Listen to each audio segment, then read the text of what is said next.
Muchas gracias. Si colocan la presentación, por favor. Gracias, muy amable. Eh, Mi ponencia se refiere a un concepto que en la literatura se llama zonas económicas especiales.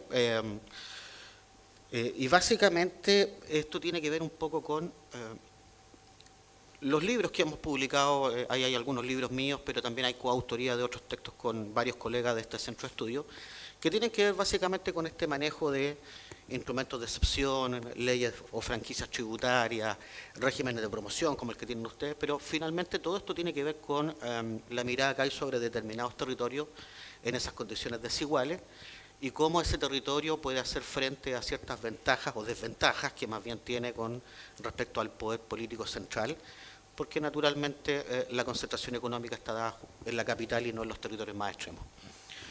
Dicho eso, quiero mencionar que dentro de este concepto de zona económica especial, que se encasilla al régimen de promoción de la ley 19.640 de ustedes, la literatura ha hecho una clasificación, y en esa clasificación uno puede hablar de parques industriales, zonas francas comerciales, zonas francas para exportación, zonas de empresa o de una sola fábrica, zonas amplias, que es un poco lo que aquí se mostraba respecto de esta zona aduanera especial, ¿cierto? Y los antiguos famosos puertos libres. Pero finalmente, no importa la nomenclatura que exista, en distintas etapas de la historia hemos tenido siempre, en economía, algunas áreas que tienen beneficios tributarios y aduaneros que son distintos al resto del país o a la economía donde trabajan, para justamente hacerla atractiva. De hecho, si uno revisa la tendencia histórica, en el año 1975, cuando esto parte, ¿cierto?, hay una cantidad más o menos reducida de zonas francas, pero esta cantidad, desgraciadamente ahí no aparecieron los valores, no sé qué es lo que pasó, pero lo que quería mostrarles yo que al año 2018 hay 5.400 zonas francas para 147 países que están ocupando sistemas de zonas francas. Entonces, uno ve la tendencia y esto, lejos de ser un sistema que está rechazado por la economía, lo que está ocurriendo es que la están adaptando. Y cada vez más hay países que están ocupando sistemas con zonas económicas especiales. De hecho, aquí el dato al año 2018 era que habían 5.400, más de 5.400 zonas económicas especiales en el mundo, distribuidas en 147 países. Un poco la realidad de Chile.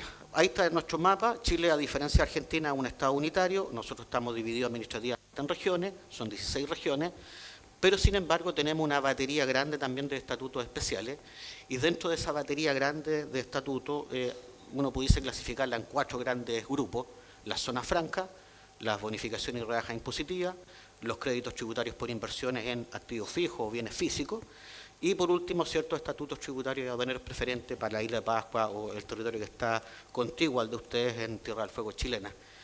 Pero todos estos regímenes que ustedes ven ahí, que insisto, no voy a profundizar en todo, pero están enfocados a la zona extrema norte, el territorio austral y las islas. O sea, Chile ha tenido una visión geopolítica respecto de las zonas económicas especiales, no importa el gobierno de turno y no importa desde cuándo, porque esta realidad la verdad que viene de una larga data. Dicho eso, yo quiero conversar un poco sobre la zona franca de Punta Arenas y la ley Navarino. Y para entender un poco cómo funcionan estos sistemas, hay que entender cuál es el régimen general de Chile, y ese régimen general de Chile consiste básicamente en que tenemos un gran impuesto que es el IVA, representa el 45% de la recaudación tributaria. El IVA es de tasa 19%, funciona como en todas partes del mundo, con la diferencia que nosotros no tenemos tasas diferenciadas. O un bien o servicio paga IVA por su venta, o derechamente no lo paga, está exento. Pero la mayoría de nuestros bienes y servicios, la venta de bienes y la prestación de servicios está afectada a IVA. Luego tenemos los aranceles aduaneros, que son los por las importaciones, con una tasa muy baja de 6%, pero esa es la tasa nominal, porque Chile ha suscrito una serie de tratados de libre comercio, lo que significa que la tasa real es menos del 1%, 0,98% aproximadamente.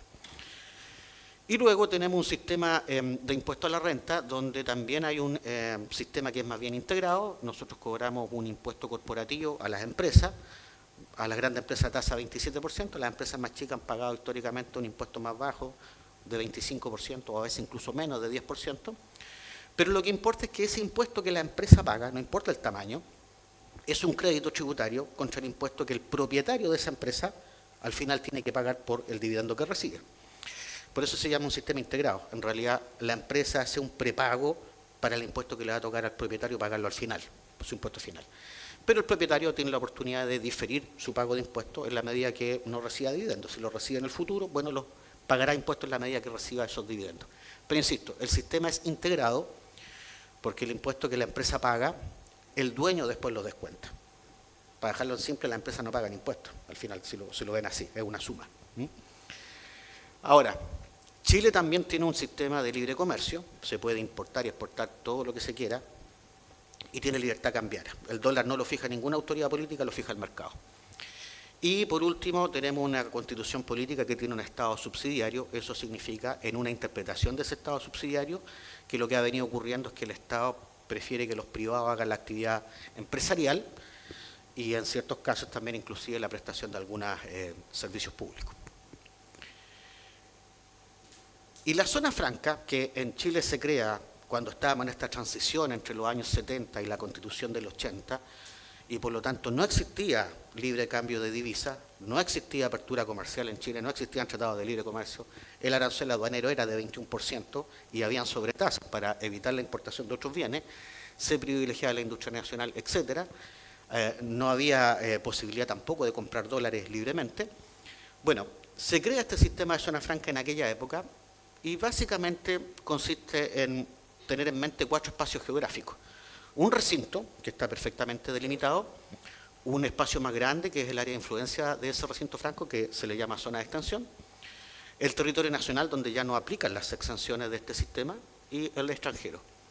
Pero a ese recinto franco, estas empresas pueden interactuar con el público y en realidad hay 2 tipos de entidades. Una es la concesionaria, que es la que administra el recinto franco, y en el caso de Punta Arenas es una concesión de servicio público. Es decir, es un privado que a cuenta del Estado hace la infraestructura pública, da el suministro eléctrico, etcétera, todo para que ese recinto franco funcione y para que también se haga uso de la franquicia. Pero ese concesionario tiene una contraparte. En el caso de la zona franca de Punta Arenas, la contraparte, es decir, el que vela porque ese contrato exista, se mantenga, se cumplan las condiciones, hace la licitación pública para cuando esta concesión termine y fija ciertas normas, es el gobernador regional. O sea, la autoridad territorial. No depende este sistema, por lo tanto, del gobierno nacional. Pese a que somos un Estado unitario, la ley es una ley nacional evidentemente, pero el custodio del régimen es la autoridad territorial. Bueno, ahí se instalan los usuarios, que son las empresas que van a hacer uso sobre todo este sistema de franquicia, y el público puede acceder al recinto a comprar. Pero básicamente en lo que consiste es que tanto la concesionaria como las usuarias pueden importar mercancías exentas de IVA y arancel. Originalmente la ley decía que podían exportar libremente mercancías. Bueno, en todo Chile hoy se puede importar libremente mercancías. Los servicios que presta la concesionaria están, y las ventas que los usuarios que hacen al público, o los bienes que exporten, o inclusive pueden trasladar mercancía para terceros. Bueno, todo eso que se haga en el recinto franco está exento de IVA, y está exento del impuesto a la renta de primera categoría, es decir, del impuesto que pagan las empresas. El punto está que cuando este sistema se creó, no existía el sistema integrado de impuestos en Chile. Por lo tanto, la empresa pagaba un impuesto y el dueño pagaba otro después. Pero hoy día, como el sistema es integrado, el impuesto que no paga la empresa, porque estamos exentos, en zona franca, significa que el dueño cuando recibe esos dividendos no tiene derecho a descontar nada como crédito fiscal porque la empresa no ha pagado ningún impuesto. Entonces, hay ventajas que el sistema de zona franca en los años 70 tenía, pero que paulatinamente se han ido perdiendo, no porque se hayan derogado beneficios de la ley de zona franca, sino porque el sistema económico chileno cambió. Y eso es algo que también tienen que tener ustedes presente, en el caso de la ley 19.640. Ahora, hay otro sistema que es el de la ley Navarino, y esta ley tiene un área especial que podría ser, a grosso modo, todo lo que está al sur del Estrecho Magallanes, en territorio chileno, y hasta el Polo Sur. Y hay otra área mayor que es la zona de extensión de la zona franca de Punta Arenas, porque esta área especial es parte de la zona franca de extensión de la zona franca de Punta Arenas, el territorio nacional naturalmente, ¿cierto?, y el extranjero. Bueno, aquí se pueden instalar empresas.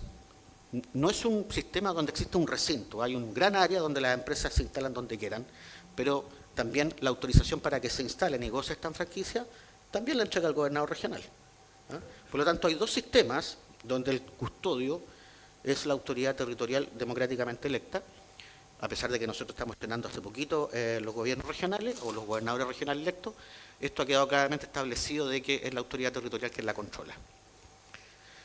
Bueno, esas empresas que están instaladas ahí pueden importar mercancías desde el extranjero, desde el territorio nacional, desde donde quieran, liberadas de IVA, de arancel y tampoco de los impuestos que a veces se cobran en zona franca, ¿ya?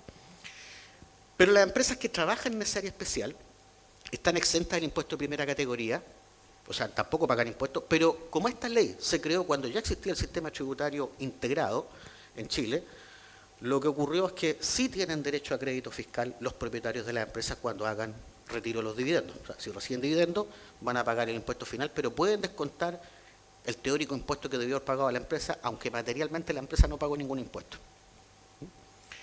Y por último, el beneficio más importante seguramente es una bonificación que se paga por las ventas que estas empresas realicen o los servicios que presten al resto del país que no sea la zona de extensión de la zona franca de Punta Arenas. Y esta es una bonificación que el fisco paga, equivalente al 20% del valor de esas ventas o de esos servicios. Y la limitante es que, a diferencia de la zona franca que se puede instalar cualquier tipo de empresa, pero la zona franca está pensada solo para mercancías, no para servicios, esta ley, la Navarino, solo se permiten 5 tipos de empresas. Las empresas industriales, las mineras, las de explotación de las riquezas del mar, las de transporte y las de turismo. Por lo tanto, aquí hay una innovación porque hay efectivamente servicios que están incorporados con beneficio que habitualmente esto no ocurre con las zonas económicas especiales. El detalle también es que las empresas industriales tienen una definición entregada por el legislador y tienen que agregar un 25% de valor en mano de obra e insumos locales, ¿ya? Que también me hacían algunas preguntas sobre las críticas al concepto de ensamblaje o de armaduría. Aquí da lo mismo lo que hagan, tienen que agregar un 25% de valor. Y algunos datos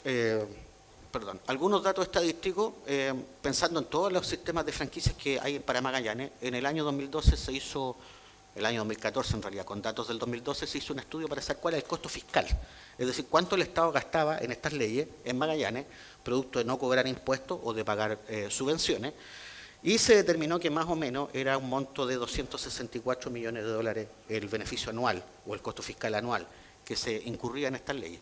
Esto es un buen ejercicio también para saber cuánto realmente el costo fiscal de la ley 19.640 en el caso que se quiera hacer.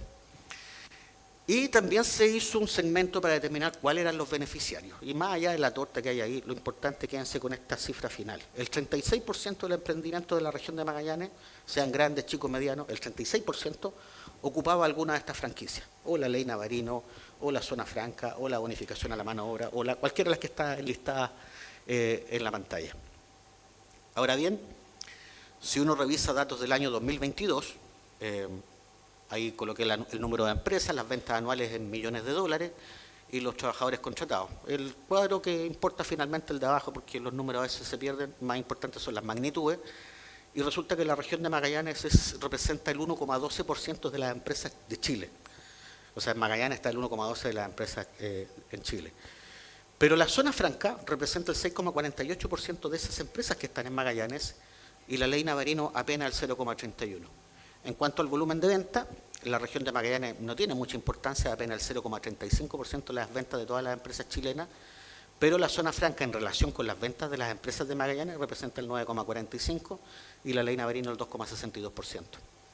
Y en cuanto a los trabajadores, bueno, los trabajadores contratados en Magallanes son muy pocos, pero representan apenas el 0,78% de todos los trabajadores de Chile, mientras que la zona franca tiene un peso de ser el 4,88% de los trabajadores contratados en la región de Magallanes y la ley Navarino el 2,65%. En síntesis, parece ser que la zona franca es más competitiva en volumen de venta, pero la ley Navarino, no obstante las magnitudes, parece que paulatinamente se está convirtiendo en algo más importante en relación con los trabajadores contratados. Ahora bien, hay un estudio también hecho por la Subsecretaría de Desarrollo Regional y Administrativo, esto es una agencia pública que depende del Ministerio del Interior, el año 2021, y determinó algunas evaluaciones de la zona franca de Punta Arenas y las que están destacadas es lo que importa. Primero, por más costo fiscal que haya, una cuestión importante es que hay creación de empleo formal. ¿Ya? Termina con la informalidad, hay empleo formal. Lo otro que, bueno, la concesión de la zona franca, como cualquier otra concesión de servicio público, siempre paga un precio de concesión. Y ese precio se le paga al gobierno regional y el gobierno regional lo invierte en obras de desarrollo. Por lo tanto, es dinero que queda en la región también en bienes y servicios para la región. Bueno, hay una mayor dinámica económica, hay encadenamientos productivos, un largo etcétera, pero lo importante finalmente es que yo creo que hay que estar centrado en lo siguiente. Hay también un sentido de pertenencia, este estudio no lo dice, pero la región de Magallanes, si uno ha visto encuestas de opinión, con respecto a la zona franca hay un sentido de pertenencia, no tanto con la ley Navarino, pero sí con la zona franca un sentido de pertenencia que puede ser un poco lo mismo que ustedes viven acá con la ley 19.640. Y por último, para ir terminando, un par de conclusiones y recomendaciones quizás. Yo creo que hay que estar atento a la disminución de las ventajas del régimen especial de la ley 19.640, que a veces esas reducciones no son por una derogación de la ley. Puede ocurrir porque el sistema económico nacional argentino va a cambiar, ¿ya? Y eso significa de que a lo mejor si hay libertad cambiaria y el régimen permite la libertad cambiaria, bueno, se perdió la ventaja. Entonces hay que estar atento en esos elementos. Lo segundo es que el régimen de ley Navarino que yo les mostré tiene la figura de contrato ley. ¿Qué significa eso? Que el gobernador entrega una resolución y firma ese acto administrativo, finalmente se reduce a escritura pública, pero ese acto administrativo reducido a escritura pública tiene la figura de contrato ley. Es decir, si la ley Navarino se derogase, las empresas que tienen esta autorización del gobernador ahora, reducida a escritura pública, para ellos los privilegios no cambian. Siguen teniendo el mismo régimen como si la ley no hubiese cambiado. Para todos los demás que quieran incorporarse ahora, la ley estaría derogada, pero para ellos no. Entonces, la figura del contrato ley entrega certeza jurídica al inversionista porque sabe que si se instala, no importa el gobierno de turno, a él el régimen se lo va a respetar, con las condiciones que contrató desde el día 1. Otro elemento, yo creo que tiene que ser el órgano subnacional que esté a cargo de la custodia de estos regímenes especiales. El caso de Magallanes, nosotros hemos peleado harto porque sea el gobierno regional, no ha sido pacífico. Tuvimos, cuando los gobernadores asumieron, un desencuentro en realidad con la autoridad que era la agente del presidente, y de hecho tuvimos una contienda de competencia en un tribunal administrativo. Finalmente se resolvió que es el gobernador regional el que está a cargo de estas leyes, ¿ah? Pero es importante que se vea un órgano subnacional como custodio, porque además va a promover de mejor forma el uso del instrumento. Bueno, operativizar la franquicia, que a veces la legislación contempla una serie de beneficios, pero no tienen mucho uso. Hay que revisar a veces esas cosas. Actualizar el sistema de franquicia, esto requiere ley. Aquí lo han conversado harto, pero claro, la zona franca en Chile se pensó en una época, la ley de ustedes, la 19.640, también se pensó en otra época que a lo mejor cumplió ciertos objetivos y hay que pensar en cuáles van a ser los siguientes objetivos. Y por último, entender que la promoción económica es un imperativo geopolítico y no economicista. Chile ha tenido una visión en eso y no importa el costo fiscal, los incentivos se mantienen, tienen un horizonte de tiempo de término, sí, pero los incentivos se mantienen. Entonces, más que hablar de una cuestión economicista y de números, el sentido de ustedes claramente es geopolítico. Esa es mi presentación, muchas gracias.